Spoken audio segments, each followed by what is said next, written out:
Hello everybody, Deception 4 Too Long here again. Today I'm doing something different. I'm bringing a Battlefield 1943 gameplay, and trust me, this one is a long one. But I was lucky enough to catch one of the best comebacks I've ever seen in this game. I don't know, maybe you guys have pulled off some better stuff, but I was pretty proud of myself after this game. So if any of you don't know, Battlefield 1943 came out a few years ago as a Xbox Live Arcade game and as a PlayStation Network arcade game. And it's just pretty simple. It was about $15. You got about 3 maps, and that's about it. Campaign. It was really simplified. It was the remake of Battlefield 1942, or at least like a simple port to the consoles.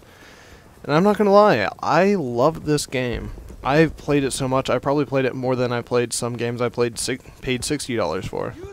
For those of you who have never really played a great shooter and may not know how Battlefield is played, this is Conquest mode, and it's pretty simple as far as you have 5 different capture points, or different bases if you want to, and you can capture them just by being in them for a certain amount of time. And when you capture them, it like gives you a place to spawn by. But not just that, if you have the majority of the capture places, their reinforcements, which are like the amount of lives they have left, starts dwindling down faster and faster. So this game is a mix of a great combination of like objective and like a Slayer type mechanic, because it's important to kill people and that really helps your team out. But if you're not paying attention to the bases, then you really aren't going to do so well. Which you will see is what happens for me here. Like, I think in all honesty what happened was half my team was AFK, so there was like about 3 people actually trying to get bases. All of a sudden I'm taking on a tank with a few people outside, and I'm really hurting right here. And look at that. The one place that I was able to capture got captured. Now I honestly don't know the statistics as far as how many people are playing this game. I could imagine it's not really that many, or it's not as easy to find a game as you would think in games like Call of Duty or Halo, where there's plenty of people playing. But it's still alive. I don't have to wait too long to find matches, and whenever I do, I have plenty of fun. Like, people should, if they've never tried this, they should download it, because it's loads of fun. If you haven't played in a while, throw it back in, because I hadn't played for a few months, probably actually about 6 months, and I threw it back in, had a great time. One of the things about me is, if I ever want to switch a game, and I know this is kind of sad, but it's true for a lot of people, I get too lazy to get up and pick up a disc and put it into the Xbox. Now, people have to be lying if they say they've never felt that. Like, it's sad, but it's true, which is why I often play some arcade games that I have quite a bit. I'm like, I could put in a new disc, or I could play Battlefield, because it's quick, easy. You don't have to like fumble through the discs, look for them. Oh shit, where'd I put that? It's pretty simple. Now, the capture points like have more relevance than just like, oh, I can spawn there, or oh, if you have most of them, their respawns dwindle faster. Like, for example, this one up here, like as far as the strategic position, is really great because you can like rain fire down on half the map. So you have like a sight, especially for like snipers, where the 2 capture points in front of them is really vulnerable if you don't have this place up here. That's why it's a really important place to hold sometimes. Or if you want to hold, you really want to hold the airfield too, because if you don't hold the airfield, then you'll have the other team bombarding you with air raids, which can be really brutal. I don't know why that sniper was up there when there's bunkers he could have been in. Made it that much easier for me. Another cool thing they've got in here is the squad. Well, the squad system. It's not really great, but it works. Like, I'm able to spawn on my squad members. You can only communicate with the people in your squad, which sounds annoying and may mean you have like four different squads, like 4 different groups of people running around doing different things. But it works pretty well, and it's better than just like playing objective games where people are just running around randomly. Though I'm not gonna lie, it's pretty rare when I play this game and my squad mates actually have mics, so it does come down to a lot of free-for-all. That's one of the annoying things. I really wish that in objective games, especially just like objective playlists in like Call of Duty or Halo, that it was required for people to have mics, but that really narrowed down the amount of people that'd go into it. For some reason, it seems people are antisocial, or that they don't want to have a mic in, or they don't have a mic, even though most Xboxes come with one. But I digress. One thing I find weird is you think that like having a bunch of planes flying around, dropping bombs on you would get really annoying and that you'd get killed by that a lot. It's actually pretty hard to kill people on the ground with the planes. Like, I've had bombs dropped on me like 5 feet away from me, and they really don't even kill me. So if anybody hasn't realized by now, there's 3 classes, and each class has their own unique thing. Like, Rifleman is pretty cool because you only have like a semi-automatic rifle, which is pretty nice. Then you have a grenade launcher that you can attach to it, so you can do, it's pretty versatile. It's kind of like I can do decently short range to decently long range. I can try and take down a tank, and that's the worst suicide I've ever had. A few things they did to, like, as far as the design of the game, was they limited the amount of the classes. So you only had 3. I believe there were about 5 or 4 in the original and in most Battlefield games nowadays, but this one only had 3. It had a sniper, a rifleman, and the regular just like machine gun class. Another thing they did was they made it so you had unlimited ammo, so you didn't have to worry about ammo as much. It sounds like a pain, and it sounds like you'd have like really annoying situations where people ran around and just like used the grenade launcher all the time. But actually no, like I rarely am killed by grenade launcher, which I think is probably just a testament to the design of the developers, which just shows that they made it so it's not as great of an anti-infantry gun and it's more of a anti-vehicle gun, which is the way it should be. I mean, when the fuck did grenade launchers become anti-infantry guns? Funny thing is, this is a game where like it looks quite a bit like Call of Duty, or at least some of the Battlefield games do. But I honestly don't mind it. Like, Call of Duty will piss me off. I will get frustrated, I will yell, I will throw my controller on my desk, and I'll be like, that's fucking bullshit. But this game, I don't know what it is that they do. I think it's probably just how they make it more of a objective-based game, and how you don't have to level up, and how some people don't have better guns than you, and all that bullshit. Like, people don't have perks and stuff to make it annoying. I mean, that had to be the sole purpose of designing perks, annoying the hell out of people.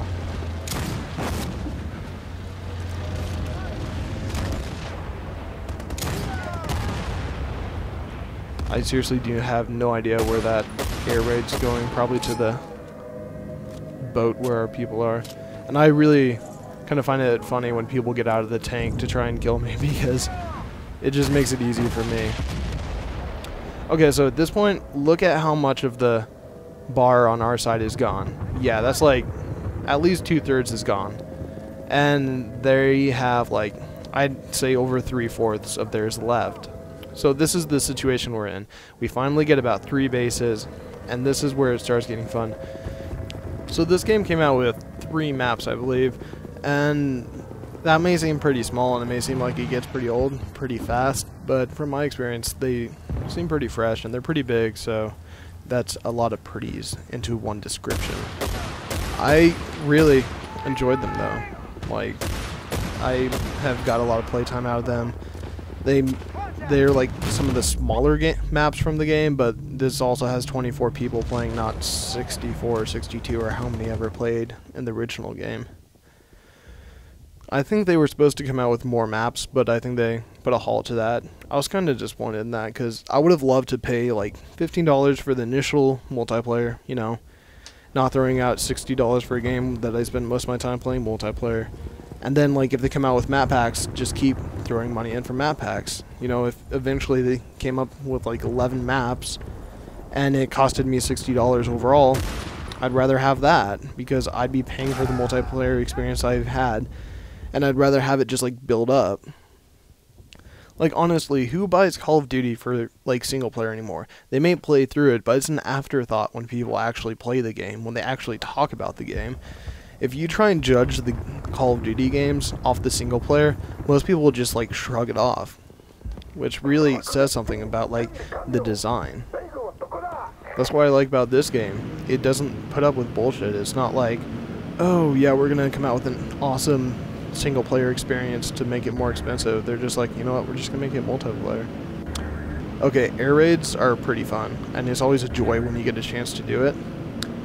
But it's actually pretty hard. Nothing in this game is really easy. Like, sniping isn't easy, air raids aren't easy, flying vehicles isn't easy. Because you have to decide where you're gonna have to drop the bombs and direct them towards them pretty early. Because it's not like you can just turn to the side or anything like that in other games like Call of Duty.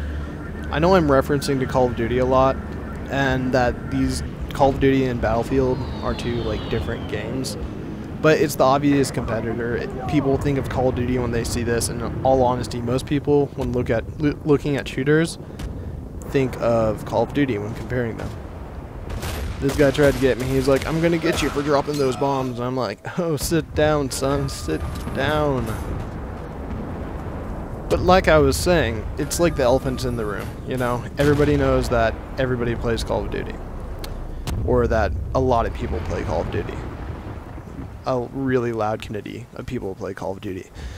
And when you get something like this that looks so much like Call of Duty, or something like just similar to Call of Duty, it's gonna come up. Even though, like I've said before, it's completely different than Call of Duty. I don't know if I can say Call of Duty any more times in this commentary without driving myself crazy. Call of Duty. So, yeah, that's that. I'm gonna try and go the rest of the time without saying Call of Duty. Except for that last time I just said. Yeah. Okay, so as you can tell, the status from the last time we checked, it looks like we're taking them down a little bit more. We are standing our ground, and they are dropping. And it looks like I'm about to get something for another air raid coming up.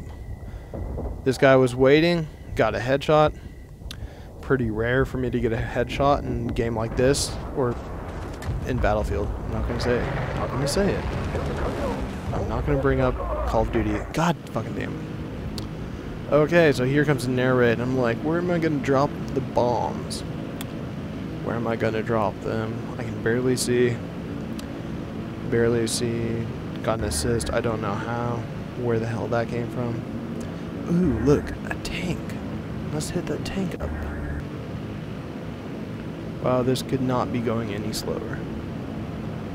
Because it has to give them 3 minutes warning. Hey guys, look out. Planes are going to come in and screw you over.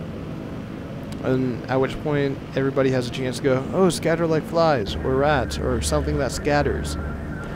I think I took out the tank here. Yeah. I don't know where these kill assists are coming from, though. I'm not going to lie, it's really annoying. And there we go. I think I got at least a triple kill. Okay, so it's really dwindling down. They only have one base left. And now to talk about something else.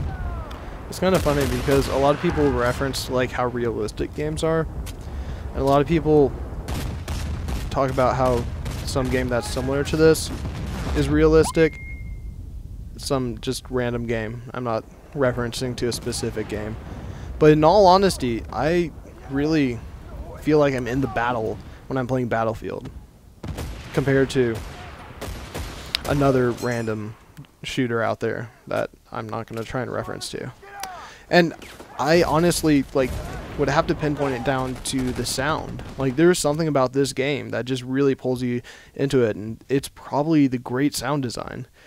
Like, there's so many times where you get that little ting in the ear where it's like bing, or something from an explosion, and it just draws you in when suddenly there's like an explosion by you and you're running around and you have to capture a base or something. There's planes flying and you see them crashing in the distance, and it just really makes you feel like you're in a battle. And that's like an experience I love. I just love how they can portray it so well. Overall, I've always found it kind of silly, like how we try and say video games are going to be like a realistic multiplayer experience, because when you think about it, I'm pretty sure that in like Modern Warfare, not the game, that in like Modern Warfare, they're not like, okay, we can only bring 12 men to the battle. Sir, we'll be severely undermanned. We could just outnumber them. No, we can only have 12 men out there, or else we'll be going against the rules. The rules? The rules. Just trust me in this, son. So there's my horrible imitation of an old sergeant type person. And this is me dying as the Japanese flag is taken down. I really hope nobody's offended by that, but I am playing as the Imperial Japanese Navy. I think that's what it stands for. I'm gonna feel like such an idiot if it isn't. So as this video comes to an end, I'm gonna conclude with just saying this. Subscribe, guys. Trust me, you won't regret it.